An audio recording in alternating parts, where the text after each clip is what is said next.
The Certainty Principle by David Light. Chapter 12, Big Brain Organ. Section 12.15, Declaration of Certainty. Quote, "A man with outward courage dares to die. A man with inner courage dares to live." Unquote. The Tao Te Ching, 4th century BC. Like electricity, certainty scared and fascinated me. After years of delusional self-talk, I got zapped, grounded, and energized. But again, it scared me. What I knew for sure was, A, the core of what makes me, hard to define in words, is, in reality, is permanent. It is forever. And B, what I formerly thought of me, my identity, was an illusion. Pure vapor. This knowing followed me around like a disciplinary instructor. My fear of it caused me to ignore it, but the knowing was never far away, standing by, waiting to strike when my brain became too foolish and too self-absorbed. My only reprieve was fresh experience, fresh work, a cross-country hitchhike, building a cabin, trekking in India, or climbing a slippery cliff. All commanded my absolute attention and spared me the switch. Otherwise, I was alone under the wheel of certainty. At Berkeley, I learned that physics was about discovering the factors and functions of forever. It was the first time I felt there were others who were like-minded. I was inspired, but I lacked the language, skills, higher mathematics, of my new fraternity. So as the concepts became more challenging, I found myself isolated again. It took years to connect the dots, years before I understood that with each new difficult episode, I was gaining greater courage to confront the timeless accountability I discovered at 16. I've been unfair to myself, beating myself up over the denial of the freedom of the long view.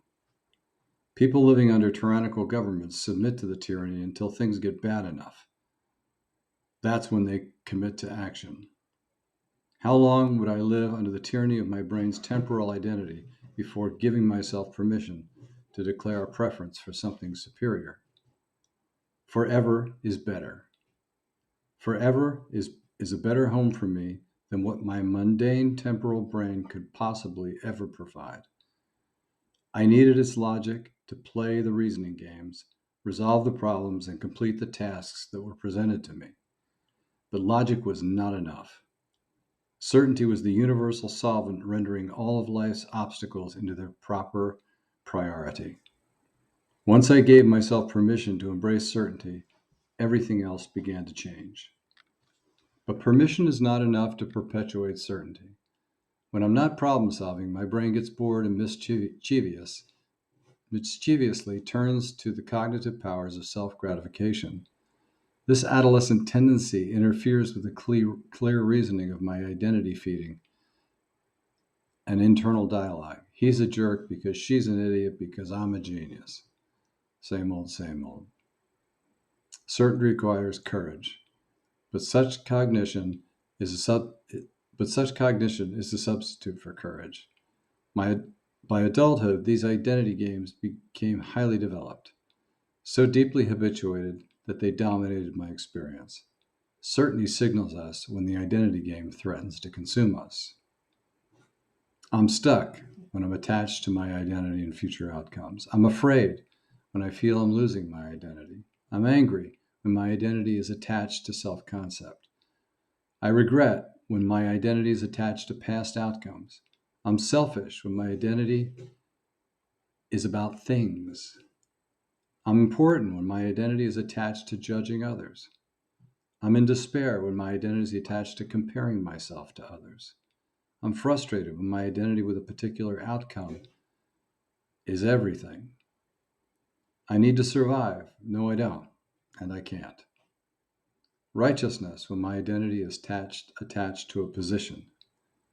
Many signals point to certainty, but The underlying source of the pointers is always my brain's preoccupation with validating its own story as a unique, separate, and righteous. When the organ I rely on to digest data and problem solve becomes preoccupied with vanity, uncertainty grows. Learning to heed such pointers first requires that I learn to pay attention. Certainty is the vigilance to perceive and dismiss the frivolous vanity games my brain conjures up for me, rather than following them and allowing them to take over. Screaming at a driver in front of me in a traffic jam, anger over the comments of a political rival, or beating myself up for one failure or another are all uncertainty creating reactions that point out that my brain isn't presenting things the way they really are. But developing the skills of vigilance is only possible once I decide I need it. If I'm happier in the vanity illusion, I will never attain certainty. It's almost like a karmic thing, right? But I find myself content with the story in my head, I'll probably be stuck here forever. This part of, if you read like the Tibetan Book of the Dead or whatever, they talk about the fact that, one of the big realizations in crossing over is realizing you don't have to come back. Curious thing to think about. Here's a quote from The Matrix. Cypher, I know this steak doesn't exist. I know that when I put it in my mouth, the matrix is telling my brain that it's juicy and delicious. But after 9 years, you know what I realize? Ignorance is bliss, unquote. The Matrix. Wachowski and Wachowski, those are the authors of The Matrix. Yeah, you get my point. Is it's awful. It can be safe even in its pain and uncertainty to buy into the vanity of living. Cypher chooses the illusion of the Matrix and makes important unethical decisions in order to preserve that illusion. To preserve vanity, I must decide that my identity is bigger than my mandate. That's an important statement. To preserve my vanity, I must decide that my identity is bigger than my mandate, and that outcomes are more important than the long-term accountability to my decisions. Great quote from Henry V, Part 2 by Falstaff is, discretion is the better part of valor. Yeah.